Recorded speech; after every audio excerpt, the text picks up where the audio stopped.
Don't stop the music 왜 멈춰 있어 춤추듯 돌아가 Life is a party so 딱히 말 안 해도 TikTok TikTok Life is still going on 그저 흘러가 Hey DJ play that song 다음 노래 It's like a music box 걱정은 그만해 오늘은 즐겨봐 잠시라도 Life is still going on 아무튼 흘러가 Oke, jadi sekarang kita di sini Mangrove Jati. Start dari sini kita menuju sungai namanya Sungai Sebung yang punya panjang itu 6,8 km. Dan kita melihat ke dalam itu beberapa spot. Jadi kita akan berhenti di sini. Ini Crocodile Spirit ini adalah batu yang berbentuk seperti buaya. Terus selanjutnya ini adalah tempat pembakaran arang. Dan kita juga bisa ngelihat sepanjang sungai itu ada restoran, ada tempat pondok-pondok nelayan, terus yang ini ada resort dan lainnya. Ini adalah flora lain yang bisa hidup juga di hutan mangrove. Terus kalau misalnya memang berkesempatan punya peluang untuk melihat hewan-hewan yang ada di dalam hutan mangrove seperti ular, terus ada juga biawak, otter dan lainnya. Di sini ada 4 tipe pohon mangrove, pohon bakau. Yang pertama ada seedroot atau rhizopora. Masyarakat lokal itu sebutnya bakau hitam. Dia itu punya akar seperti panggung dan dia punya biji itu seperti pensil. Terus selanjutnya ini ada ribbon roots atau Psilocarpus.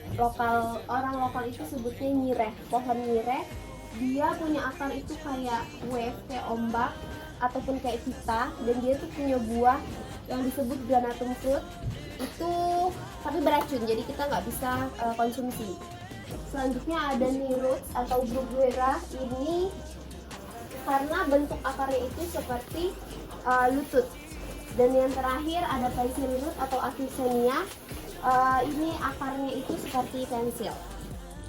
Oke teman-teman, sekarang saya udah bersama salah satu staff yang ada di wisata mangrove ini, yaitu Kak Opi. Salam kenal Kak Opi. Iya, salam kenal. Oke, jadi kita mau nanya-nanya nih guys. Jadi pertanyaan pertama itu kondisi sumber daya yang ada di sini tuh Kak, gimana? Boleh jelasin nggak Kak?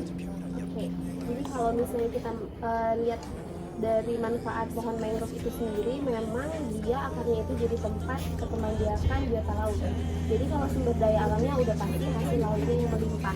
Terus yang kedua itu mereka punya seedlingnya itu bisa dijadiin atau bibitnya itu bisa dijadiin bisa jadi bibit mangrove, dan itu nanti juga bisa dijual ke tamu karena ada yang namanya program tree planting. Jadi itu bisa dijual ke tamu dan itu otomatis juga nambah ekonomi dari masyarakat sekitar. Terus kalau zaman dulu sebelum konservasi, batang mangrove itu dimanfaatkan untuk pembuatan arang karena dia punya panas yang tahan lebih lama daripada pohon lain dan bisa membuat makanannya itu lebih harum.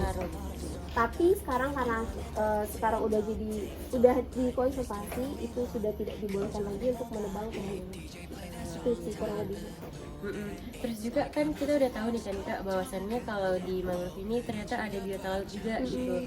Nah itu biota lautnya tuh apa aja Kak yang ada nih? Selain ikan ya, kira-kira ada apa aja? Ada udang, ada kepiting juga. Tapi untuk itu masyarakat sekitar yang mendapatkan hasilnya gitu. Jadi masyarakat di sini kan banyak nelayan-nelayan yang masih pakai sampan. Itu mereka cari di sekitaran sini dan itu mereka jual. Kalau misalnya dapat banyak mungkin ke penampungan, tapi kalau mungkin dapatnya nggak terlalu banyak itu mungkin bisa ke restoran atau mereka jual sendiri. Terima kasih Kak. Nah, kalau untuk strategi pemanfaatan untuk masyarakatnya itu gimana Kak? Apakah ada strategi untuk masyarakat? Jadi sebelum mangrove ini dibuka, otomatis kita udah kerjasama dulu sama masyarakat, ada obrolan karena nggak dipungkiri ketika kita buka mangrove ini sebagai tempat pariwisata akan banyak duit yang masuk dan otomatis berdampak untuk masyarakat yang bermata pencarian nelayan gitu.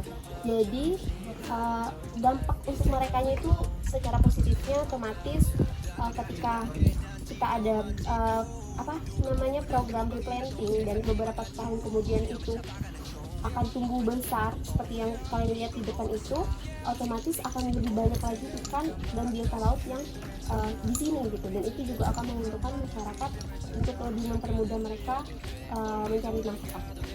Apa sebelum-sebelumnya gitu kan, sebelum dibangun, apakah ada masyarakat yang komplain tentang ini yang tadi wisata yang dibangun?